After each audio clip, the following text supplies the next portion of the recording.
Hey everyone, today we have a very special guest, Shreya Patel. She is a founder of Window Dreams Productions, and there's so much to talk about her. She has achieved so much at such a young age, right? So, Shreya ji, please tell about yourself, थोड़ा सा अपने बारे में for our audience, and yeah, would love to know. Over to So you. I am, yeah, thank you. And I'm happy to be here, but I am an actress, a filmmaker, a former model. So the way I started my journey was since I was 6 years old, I wanted to be in fashion. I looked at Ritu Berry from India and her designs and stuff as a child when I was in Qatar, and I was like, oh, I want to be that. So I like followed her like footsteps in a way. I never got into fashion design, but I ended up becoming like in fashion, like working in fashion industry. So when I was like very young, I started like working at Toronto Fashion Week, volunteering my time, like talking to people in the fashion industry, trying to, because no one in my family is in the industry. So Okay. that was very difficult for them to be like, how will you make money? This is like the rich people's game, like, being in the film or fashion. How will we help you? All these things. I'm like, don't worry. So I started very young. I wanted to meet like a few idols of mine that are in the fashion industry. So I would email them every day. They would not respond back. And I would like continuously go and try to find them and stuff. But finally I did meet them. I met Beanie Becker. She's a fashion icon. I met her when I was a teenager and she kind of like guided me a little bit. And then I met Ritu Berry in India as well when I came to India. So I left to come to India when I was a teenager, like end of my teens. I came to Gujarat after like I think 10 years or something. I never grew up in India, but I used to visit every year.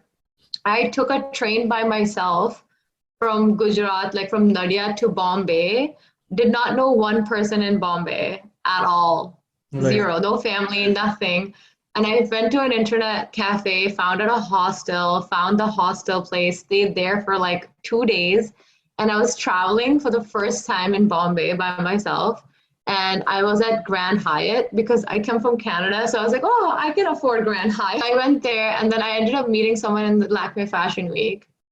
And then from there, I ended up working in the fashion industry. So I ended up organizing Lakme Fashion Week. I ended up going from Lakme Fashion Week to working with Miss India. From working with Miss India, I went to work at Vogue. And from Vogue, I ended up working at like Toronto, not Toronto, sorry, Dubai Fashion Week. And from there, I ended up staying there. So basically, for 4 years, I was just in India modeling and doing all these things. And then from there, I was also volunteering my time a lot. Like I used to work with like the Make-A-Wish Foundation in India, as well as working with Make-A-Wish Foundation in Canada. And that's when my change happened. So this still gets me emotional in a way because in Canada, the wishes for children are like, oh, I want to go to Disney World or I want to meet like a WWE wrestler. But in India, in Bombay specifically, these kids, their dreams were to get crayons or like have a bicycle or like have like a coloring book. Right. And that was like super heartbreaking. And then I ended up working, like not working, just volunteering my time at the hospital and government hospital because that's where they were helping these kids get their wishes come true. That's when my change happened because there were kids and their parents waiting for 8 days straight trying to get their kid who was terminally ill to get treatment. Oh. Yeah, and they thought that I could do something because they were like, oh yeah, ye bahar se aayi, ye kuch kar sakti hai. So they would constantly be like, can you help us? Can you help us? And I was helpless because I was just there trying to like give them like hope and play with them and stuff like that. And so I became like a celebrity wish granter because I just knew everybody, not knew everybody, but I just knew a lot of people who can connect me to like a lot of celebrities. So like some of the girls, like one of the girls, her dream was to meet like Siddharth Malhotra. So like I connected her to meet with him and stuff like that. And so that's when I came back to Canada and I was like, I want to go back to school for documentary filmmaking. So I came back, did my schooling for documentary, made my first documentary about domestic human trafficking in Canada and showcased what trafficking looks like in Toronto. But I And think the stuff which you are right now telling me about the Canada, that I think you have done that one very recently in the last 2 or 3 years, I think. yes, correct. But it's funny that you say that because when I finished my documentary school, I did not know how to get into the industry. So I ended up working like a 9 to 5 job for 1 year and I quit on the spot. I quit on the spot. I was like, I can't do this. Goodbye. Don't call me. And they were like, don't you need like a reference? I'm like, don't worry. I'm never going to come back to this industry. I was working in the food industry. I was like, मैं इसका क्या करूँ? I'm an artist. मुझे reference भी नहीं चाहिए. Please मुझे call भी मत करना. But let me take you back to like when you were struggling in Mumbai. I mean, I just want Yeah. to know, and maybe audience also would like to know, what was your turning point? How exactly you turn your like hotel problems, you have turned that problems into an opportunity, or how you exactly? Because initially you might went to a lot of people and they said no to you, rejections were there, but how you cracked your deal? So that really would like to know about that. So I was really lucky in the first year. I'm not gonna lie. I think God just sent me there at the right time, right place, right people, right moment. So the first year when I was there, it was a ripple effect. I was working so much. I got a massive offer in Dubai after doing the Dubai Fashion Week to just like work there. I got like a really high paying job, which I refused because I was young and I was like, oh, I want to be a model. I don't want to just work here. So 2010 was like a lit year. I was doing really well. I'm not gonna lie. But 2011 was a complete opposite. I did not work for 11 months. I was like, I didn't know what to do. Like I was working in and out. Like I can't say that I didn't work at all, but it was very, very less compared to 2010. There was absolutely nothing. I was like, मैं क्या करूँ यहाँ पे कुछ नहीं कर सकती. My parents were like, come back. What are you doing in India? You never lived there. Why are you there? Like, and it's true. I never like really grew up in India. So I don't know how to, I'm still living like the way I live in Canada. So I was like, yeah, like let's do this and let's do that. And it was, I was very young. My parents were like, nahi, wapas aa jao. And I was like, no, I'm going to stay here. I used to go to the gym twice a day because I had baby fat on me, obviously. So I would just work out a lot. I would like educate myself on modeling. And I did a few auditions. I did not get through. But I knew that my walk was strong. And of course, there's a lot of politics there as well. There's a lot of opportunities, but there's a lot of politics. And no matter how many people that you know, it's good to know people, but it's again, you got to be really good at what you do. You have to stick out in order to beat that politics and come out. So for me, like I was like, okay, I need to have a good body. I need to have a good hygiene. Like my skin needs to be good. I got to be like walking properly for my fashion week and stuff like that. Like I've trained myself so much. So when I had the audition in, I think October for like a fashion week, I booked it. I booked two. They only picked 5 girls for 2 of the fashion weeks.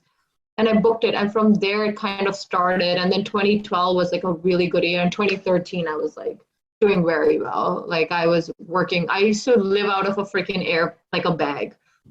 Like I used to just be at the airports all the time, just flying out and doing fashion weeks and stuff like that. So it was really, really difficult. But rejection is part of your life. Like you learn a lot from it. You cannot, because there's politics, life is unfair, all these things, that can't push you to not achieve your dreams. Like it's just never been an option. There's no plan B. It's only plan A. I think Shreya, like you might be an exception, or you might have a lucky, or may have a more talent. So you were able to, get into all this stuff, and actually you have learned a lot, and right now you are really doing a great in your life right now. But a lot of people actually who went to Mumbai, even they get lost into that kind of a darkness, right? They are Yeah. not able to make their marks. So I mean, I just want to know ki, if like what's your advice if any new person or any beginner would like to make or do something like kind of a modeling into like fashion industry and all that stuff. So I mean, what you advise? I mean, is that wise decision to go if you don't have any kind of a connects? You are just a fresher or something kind of like, as you went in, I think, to 2010, right? So what's your Yeah. advice for them? What do you like to say?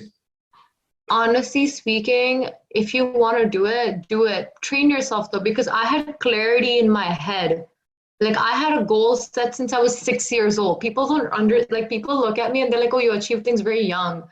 But they don't understand that I had a clarity in my head since I was 6. I've been watching fashion television. I've been training myself indirectly since I was 6 years old. I knew everything by the time I got into the industry. Which designer, कब designer उनका collection खोल रहे हैं? What are the themes? Like fashion forecast क्या है? I knew all of these things. I was not just a model. I was like a walking, talking encyclopedia of fashion.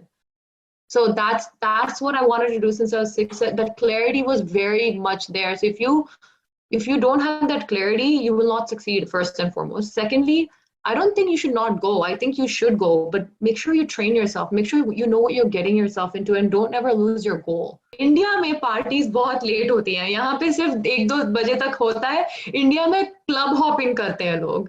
I mean, from when I was there, club hopping क्या होता है मैंने कभी सुना भी नहीं था until I got there, you know.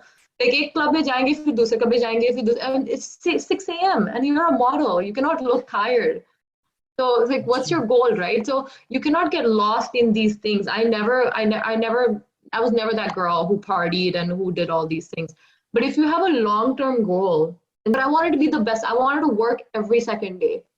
To be a model in India and work every second day with the biggest designers, the biggest choreographers, that was my goal. I wanted to be with the biggest agency. I was with Kwan. So Shreya, like you are into a lot of things right now. You are also right now currently, I mean, you're right now currently working as a model. Am I right? I'm working as a part. I don't do it full time. I'm teaching now. I'm teaching like modeling here, and then I'm working full time as a writer, producer, director, and an actress. So I just did a feature film last year, and I'm writing a show right now. We just got funding to develop it further just like last week, so we're super pumped. So where exactly is going to be broadcast? It's going to be, well, we have a broadcaster in mind called Bell Media. They're interested in our project. So what our goal is so we wrote a half-hour web series. So no, not half-hour, sorry, a web series like 8-minute long. They wanted a half-hour TV show. So now we have money to turn that into a half-hour TV show, and then we pitch it again to Bell Media. And if they like it, it'll go into development and then it'll get greenlit. But we are like, it's called Layla is Relevant. It's gotten a lot of attention, actually. It's like if you Google it, it pops up and we are super excited about it. We're like, okay, people are interested. It's about like a South Asian girl, like an Indian girl who was a tile store in LA. But abhi wo wapas ghar pe aa gayi hai, Sarnia, Ontario, where I am. And she's trying to reboot her career through like a self-release reality series. So aapne Office dekha hoga, right? Like, you know Office? Right. It's like that. So she has like cameras everywhere with her trying to like reboot her career. She does like failed PR stunt every episode, trying to become famous again.